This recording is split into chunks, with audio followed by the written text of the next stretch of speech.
Assalamualaikum warahmatullahi wabarakatuh.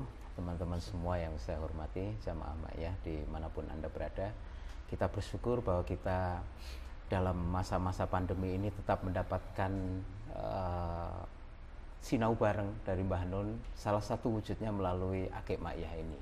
Dan seperti yang teman-teman sudah ikuti berbagai Akik Ma'iyah dalam rubrik yang beragam, berbagai macam tema sudah teman-teman nikmati dan jadikan bahan untuk belajar, untuk sinau. Dan kali ini saya akan bertanya kepada Mbah Nun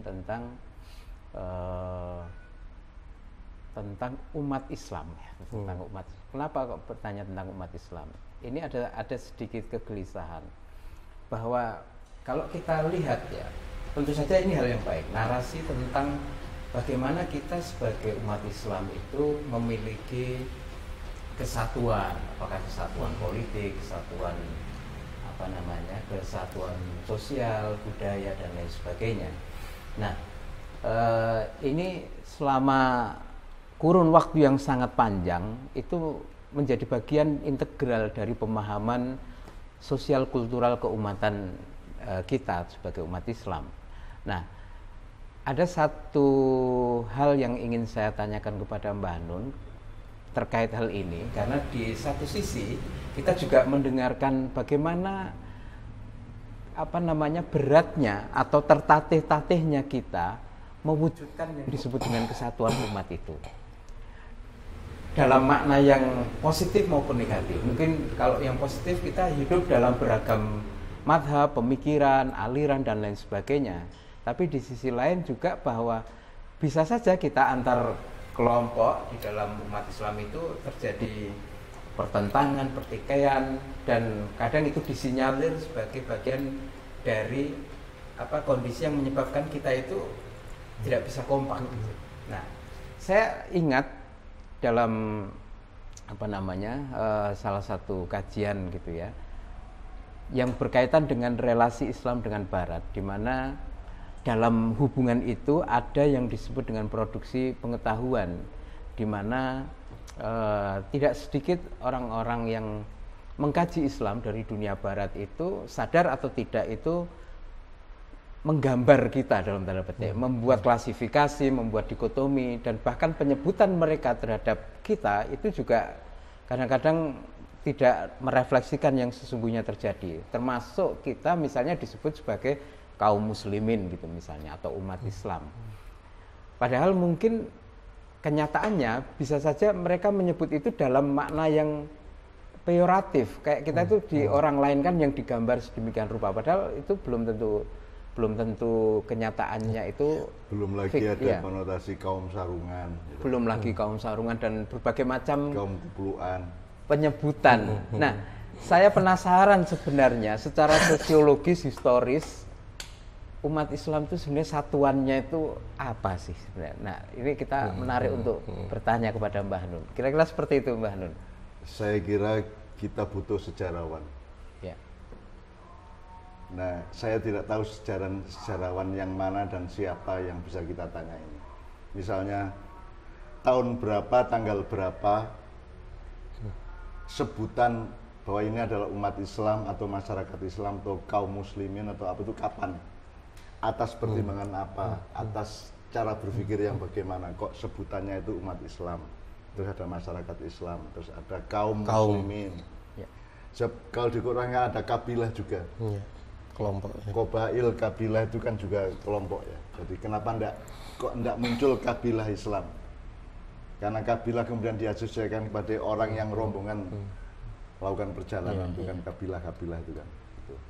Nah, jadi sebenarnya akan fix kalau kita punya sejarawan yang bisa menjawab sejak kapan kata kaum muslimin umat Islam itu dipakai dan atas pertimbangan apa, atas tata berpikir yang bagaimana, yang Mas Jaimi sebut sosiologis, politis, historis tadi itu. Nah, kalau tanpa dasar itu kan ya kita spekulasi juga. Jadi kalau saya ya langsung saja, saya memaknai epistemologisnya. Gitu ya. Jadi misalnya kalau tidak hanya yang menyangkut Islam. Misalnya sekarang bangsa Indonesia kan disebut masyarakat Indonesia. Masyarakat kan juga dari kata bahasa Arab. Jadi masyarakat itu adalah sekelompok orang yang sudah berserikat untuk sesuatu kepentingan atau suatu perjuangan atau cita-cita dan seterusnya. Nah, masyarakat Islam berarti orang yang sudah memiliki tata kesepakatan atau perserikatan di antara mereka. Nah kan, tapi kan itu tidak ada disiplin aplikatif seperti itu terhadap sebutan masyarakat. Terus ada rakyat. Rakyat kan dari Islam. Padahal rakyat kan dari kata ro'iyah. Ro'iyah. Jadi ro'iyah itu adalah pemegang kedaulatan. Kullukum ro'in wa kullu ro'in mas'ulun an ro'iyati. Setiap orang itu berdaulat dan dia berdaulat atas kedaulatannya sendiri, gitu kan begitu. Nah, tapi kemudian dipakai oleh kita semua menjadi bahasa umum sehingga semua itu rakyat. Itu pun tidak pernah ada uji sejarah. Apakah rakyat Indonesia itu benar-benar rakyat? Apakah mereka benar-benar berdaulat? Apakah mereka benar-benar matang menentukan siapa pemimpinnya, presidennya, menterinya dan seterusnya? Kan tidak ada uji sejarah sama sekali. Jadi saya kembali kepada ya kalau gitu kita bisanya sekarang itu ya mengijtihadi sendiri, mengeksperimentasi dengan akal pikiran kita. Misalnya umat, ya kalau umat itu kayaknya dari kata umun itu ibu. Jadi kalau orang, berarti umat adalah orang-orang yang seperibuan, yang air susunya sama. Nah susu ini kita ibaratkan nilai. Maka orang-orang yang menyucup atau mengambil atau meminum nilai hidup yang sama, kemudian berkumpul menjadi satu umat.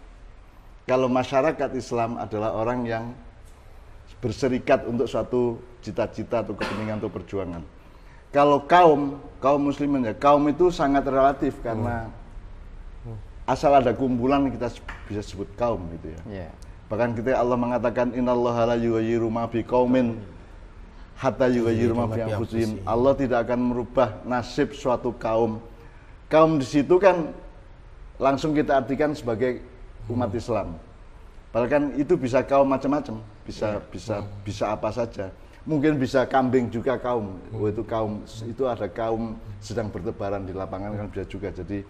Jadi kita ini karena tidak ditolong oleh para ahli sejarah yang bisa menjelaskan ini, maka kita ya spekulasi dengan model ijtihad kita sendiri. Nah, menurut Mas Helmi tadi, ternyata kalau kita tidak tahu itu kapan asal usulnya kaum muslimin itu, terus di Ma'iyah kita kan punya istilah al-mutahabbuna fillah. Al-mutahabbuna fillah.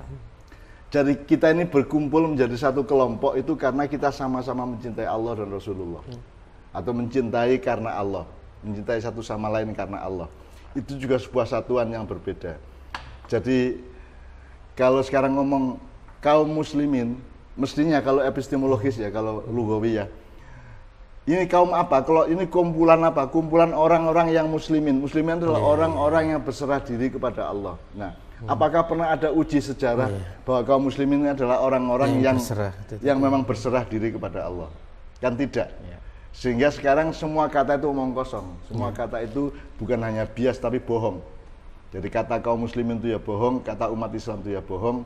Nah sekarang kita bikin yang kecil-kecil. Kita menyebut Ma'iyah itu al-mutahabbuna fillah, orang-orang yang saling mencintai dan saling santun satu sama lain, saling menolong satu sama lain karena Allah. Ya, jadi kita kaum mutahabbun ya, mutahabbuna. Kalau umat Islam ya relatif jadinya. Wong mereka tidak seperibuan kok. Gimana yang satu ibunya Mbah Hasim, yang satu ibunya Mbah Haji Ahdalan, yang lain Ibnu Arabi, yang lain Syekh Abdul Qadir Jailani, yang lain ibunya adalah Imam Ghazali, yang lain adalah Imam apa? Ibnu Taimiyah, Wahabi dan seterusnya. Jadi ya memang bukan satu umat mereka.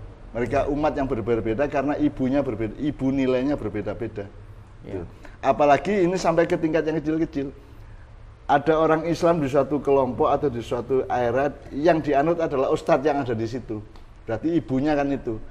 Nah ibunya ini belum tentu ada garis persusuan ke atasnya kan begitu. Atau belum lagi ada bias tafsir, bias pemahaman. Jadi sebuah ayat bisa dipahami kalau oleh 10 orang mereka menjadi 10 macam pemahaman. Kalau 1000 orang 10, berarti ibunya yang mana? Yang ayatnya apakah si penafsirnya, kan begitu. Nah, jadi ada Hambali, ada ibu Hambali, ada ibu Syafi'i, ada ibu Hanafi, ada ibu Maliki kan gitu. Itu ada sudah bukan satu umat. Ya. Kalau kecuali saya dikasih tahu oleh ahli sejarah yang bisa ngomong kepada kita tanggal sekian oleh ini dengan cara berpikir ini, maka yang beragama Islam disebut kaum muslimin. Tapi kan tidak pernah ada. Nah, kita tidak tahu, tanya ke ahli sejarah yang mana, kan begitu. Nah, karena kita tidak punya marja, tidak punya rujukan, ya sudah, sekarang kita menginterpretasi berdasarkan maknawiyah dengan husnudzon, itikat baik dan harapan-harapan ke depan yang optimis, kan begitu. Nah, kalau ini, Cak, ini saya tadi baca yang dari Cak Nun tadi, yang rakyat itu cirinya berdaulat tadi. Tapi di realitasnya hari ini rakyat itu kan sebatas konstituen, pengikut. Kemudian masyarakat itu cirinya bermufakat, ada syirkah, ada kerjasama. Tapi di realitasnya hari ini mereka mengikuti follower dari sebuah gejala.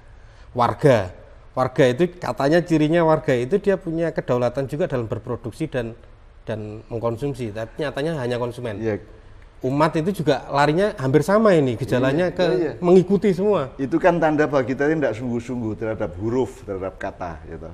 Sekarang yang namanya masyarakat itu ya perusahaan, toh. Iya, akhirnya seperti itu. Masyarakat itu perusahaan, tapi kalau sekarang kita ngomong ini sebuah masyarakat, kan orang tidak punya asosiasi bahwa itu perusahaan.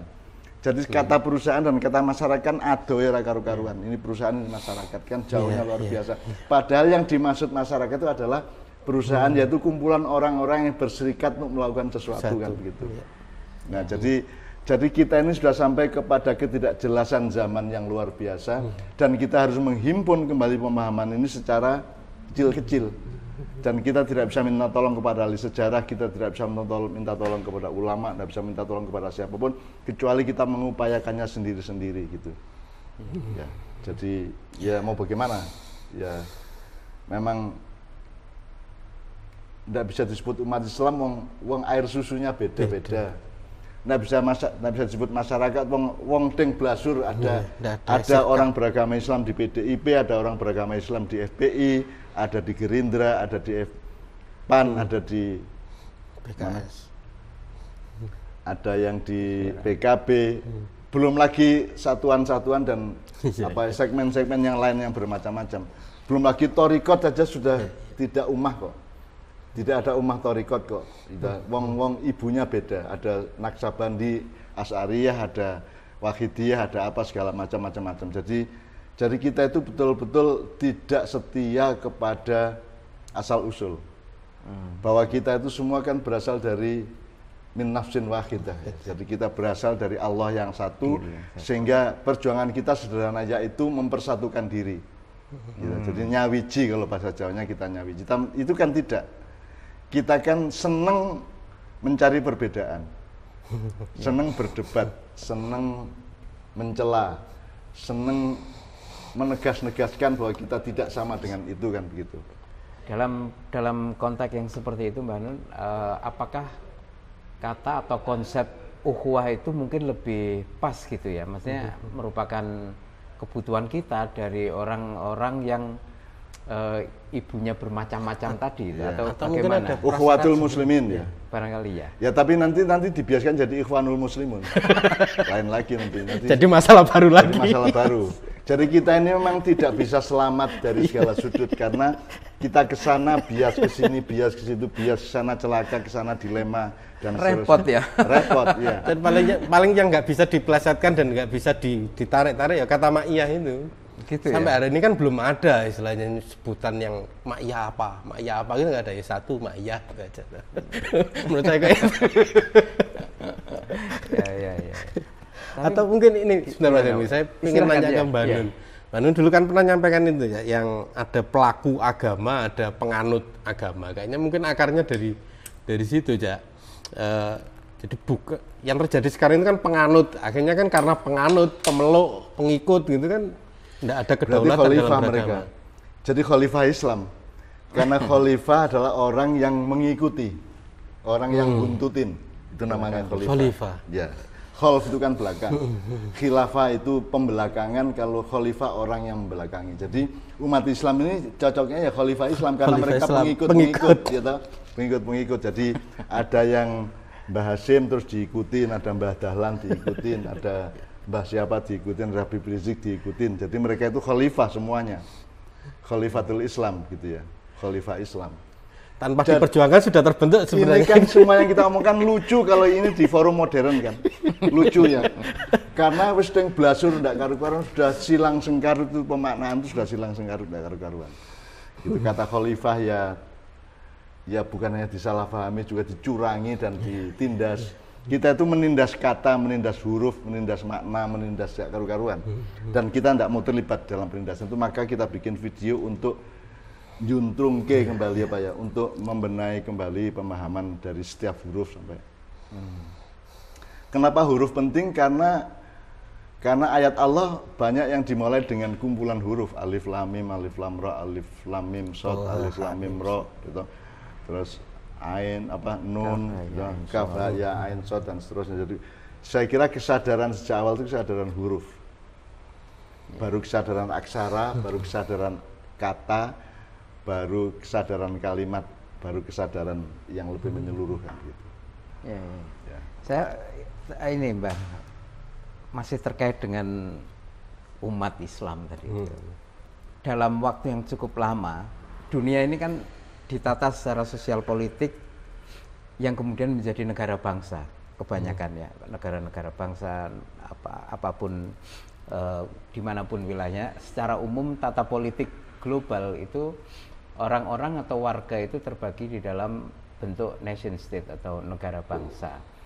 Dan ini bukan sekedar peristiwa politik di mana umat manusia ditata dalam konsep negara bangsa, tapi juga itu memunculkan pertanyaan-pertanyaan kepada umat Islam itu, Mbak Nun. Pertanyaannya cukup banyak, termasuk diantaranya yang paling klasik misalnya, bagaimana Islam didefinisikan kaitannya dengan negara. Apakah negara itu berbentuk sedemikian rupa menurut Islam dan lain sebagainya. Dan pertanyaan-pertanyaan politik seperti ini cukup menguras energi, cukup menguras waktu yang sangat lama. Entah sampai kapan yang seperti ini, tetapi kadang-kadang saya membayangkan apa tidak ada terobosan pemikiran lain yang melampaui itu semua? Ya gitu, sebenarnya kalau kita ini menyusu ke air susunya Rasulullah Muhammad SAW yang berasal dari Allah langsung ya, maka itu jawabannya menurut saya. Jadi misalnya gini, sekarang dibilang negara bangsa, nation state, kan enggak juga.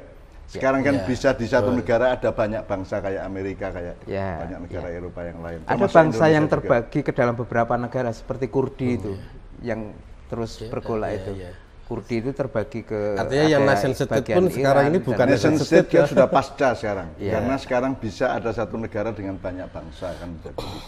Nah jadi sekarang urusan kita ini mau menerobos yang Mas Helmi bilang tadi itu, mau melalui sistem-sistem besar atau kau mau melalui akhlakul karimah, inna bu'ithul utami makarimal akhlak, kan begitu masalahnya. Ini kan asal usulnya karena manusia itu nomor satu kurang bertanggung jawab, kurang bersungguh-sungguh, kurang serius, dan main-main kan. Manusia itu main-main. Sehingga ketika bikin sesuatu yang besar itu kan akhirnya tampak bahwa kamu main-main. Mana Pancasilanya, mana main-main itu kan. Ketuhanannya Maha Esa mana, main-main. Kemanusiaannya adil dan beradab mana, kan main-main. Akhirnya kan kita ini main-main, dan baru tampak main-mainnya ketika kita bikin bareng-bareng sesuatu yang besar seperti negara. Oleh karena itu kita kembali kepada, lah kamu sendiri itu sudah muslim betul, sudah mukmin atau belum, sudah muwahhidullah atau belum, sudah menyatu dengan Allah atau belum, sudah menyesuaikan diri dan mempertimbangkan segala perilakumu berdasarkan pertimbangan Allah atau belum, dan kan akhirnya kita nah yang dicontohkan Rasulullah kan itu. Maka Rasulullah tidak bikin daulah, tidak bikin kekuasaan Islam, tidak bikin khilafah Islam. Rasulullah tidak pernah bergelar khalifah Islam, tidak pernah ya. Nah yang dilakukan Rasulullah adalah geremet, mempersaudarakan manusia ya, menata cara hidup manusia di pertanian, perdagangan, silaturahmi, budaya, sampai pernikahan, sampai kesenian, kebudayaan kan begitu. Nah kita kan meskipun tidak punya kadar seperti Rasulullah, artinya kita tidak punya jatah mukjizat atau karomah seperti para wali, tapi kan kita hanya bisa mengikuti Rasulullah. Kita menapak jalan nubuah dan risalahnya Rasulullah itu dengan cara persis seperti Rasulullah. Jadi misalnya gini, sekarang kan di seluruh YouTube, seluruh media sosial itu kan banyak orang masuk Islam terus disyahadatkan, dituntun, asyhadu, asyhadu, kan gitu. Saya tidak pernah srek dengan peristiwa itu karena loh tidak ada orang disyahadatkan, yang ada orang bersyahadat.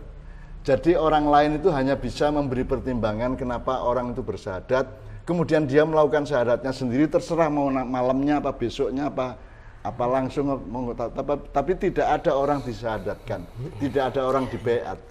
Yang ada adalah orang membaiat dirinya sendiri, mensyahadatkan dirinya sendiri, mensyahadati Allah dengan keyakinan dan keteguhannya sendiri, kan begitu. Nah, tapi kan sekarang kan di dunia yang sudah sangat modern ini pun ada kesalahan yang sangat teknis, psikologis yang parah seperti itu. Bagaimana mungkin, apalagi sekarang ini kata mu'alaf itu sedunia. Orang sudah 30 tahun masuk Islam disebut mu'alaf. Jadi mu'alaf itu bukan orang yang baru masuk Islam sehingga dia masih lemah pengetahuannya dan ibadahnya, tetapi pokoknya siapa aja yang bukan Islam terus masuk Islam disebut selamanya mu'alaf. Selamanya mu'alaf. Ya, gimana coba? Iya. Saya sering dapat tamu, saya mu'alaf, kapan kamu masuk Islam? 10 tahun yang lalu lah, terus gak mu'alaf gitu jenenge rek. Masa kamu 10 tahun masih mu'alaf aja? Masih mu'allafati qulubihim, jadi masih lemah hatimu dengan iman Islam dan seterusnya, kan gitu. Jadi memang manusia itu nggak sungguh-sungguh lah. Ceritanya seperti itu. Makanya sekarang kita bicara apa saja, saya rekomendasi ya, saya kembali ke sesuatu yang sederhana. Pokoknya dirimu dengan hatimu, dengan pikiranmu, dengan setiap keputusanmu, perilakumu, langkahmu, gerak tanganmu, apapun saja bersama keluargamu itu yang sungguh-sungguh. Jadi sungguh-sungguh waspada atas keberadaan Allah. Takwa. Jadi zikir itu untuk takwa. Adzikru lit takwa. Kalau pakai eskalasi berpikir saya. Adzikru lit takwa. Jadi kita ingat Allah terus supaya kita waspada terhadap keberadaan Allah, sifatnya maupun fungsinya dan jenis-jenis perilakunya, kan. Makanya kita kenal Asmaul Husna dan lain-lain, mengenali segala macam yang terjadi dalam kehidupan supaya kita bisa niteni Allah itu gimana perilakunya, sikapnya, keputusannya dan seterusnya, kan begitu. Jadi menurut saya selama ini kan Mas Helmi kan scholar nih. Dia kan orang yang bersekolah, akademisi. Maka berpikirnya besar. Jadi kalau ngomong terobosan dia berpikirnya sistem politik apa, begitu. Itu metode apa, ideologi apa, kan begitu.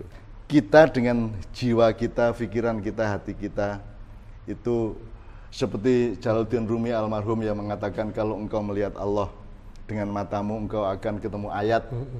Kalau engkau melihat Allah dengan hatimu, dengan pikiranmu engkau akan ketemu ilmu.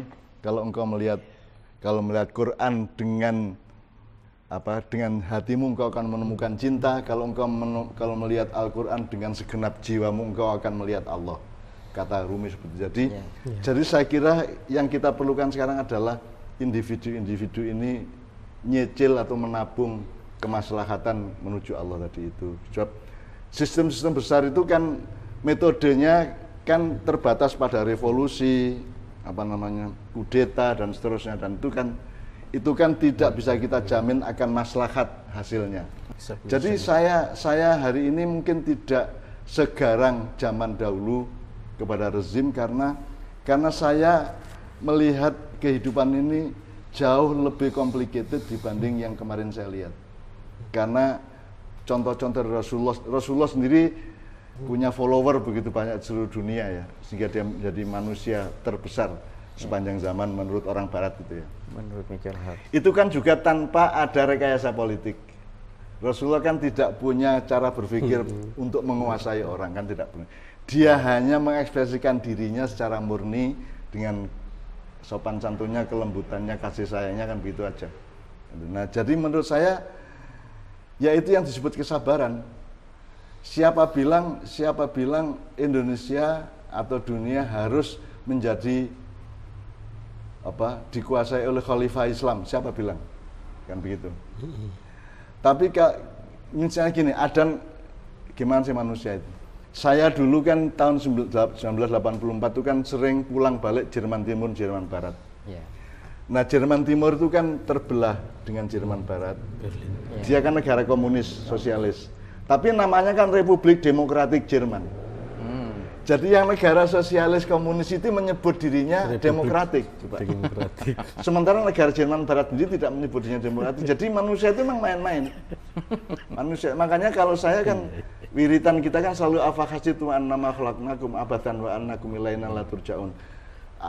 Emang kamu pikir saya main-main bikin kamu itu? Terus emang kamu mau kembali ke siapa kecuali kepada saya? Kata Allah kan seperti itu. Jadi saya kalau dicari rekomendasinya ya pokoknya sungguh-sungguhlah sama dirimu, sungguh-sungguh sama hatimu, sungguh-sungguh sama cintamu, sungguh-sungguh sama pikiranmu, sungguh-sungguh sama perilaku bersama keluargamu, kan begitu. Itu aja. Mudah-mudahan nanti ada output, ada efek yang Allah bikin. Sebagaimana Ma'iyah kan bukan cita-cita saya. Sebagaimana saya sekarang ini menjadi saya sekarang ini kan bukan karena cita-cita saya. Tapi itu efek dari apa yang saya lakukan berpuluh-puluh tahun kemarin gitu. Jadi begitu Mas Helmi menurut saya, kita tidak perlu pusing, kita tidak perlu stres, kita tidak perlu frustrasi, karena di puncak segala keinginan dan cita-cita kita sebaik apapun kan Allah mengatakan, barang siapa tidak sependapat atau tidak setuju dengan ketentuanku, aku persilakan pergi dari bumiku dan mencari bumi yang lain, mudar lah kan gitu kan. Jadi, nah semua ini tidak terjadi kalau tidak atas izin Allah kan begitu. Nah jadi saya merekomendasikan kita tetap bersabar dan menyungguh-nyungguhkan hidupmu kan begitu. Nanti kan otomatis itu akan melebar dan akan menjadi spread away, akan menyebar sedemikian rupa otomatis. Sebagaimana Rasulullah di Madinah. Kan tidak pernah mengislamkan orang. Kue mau bawa Islam le, ora tahu ngono kuwi. Kan gitu. Oke ya. Alhamdulillah mudah-mudahan ini bisa dielaborasi bareng-bareng oleh anak-anak teman-teman Ma'iyah, anak-anakku semua cucu-cucuku untuk menjadi hikmah dan cara bersikap dalam keadaan seperti sekarang. Assalamualaikum warahmatullahi wabarakatuh. Waalaikumsalam warahmatullahi wabarakatuh.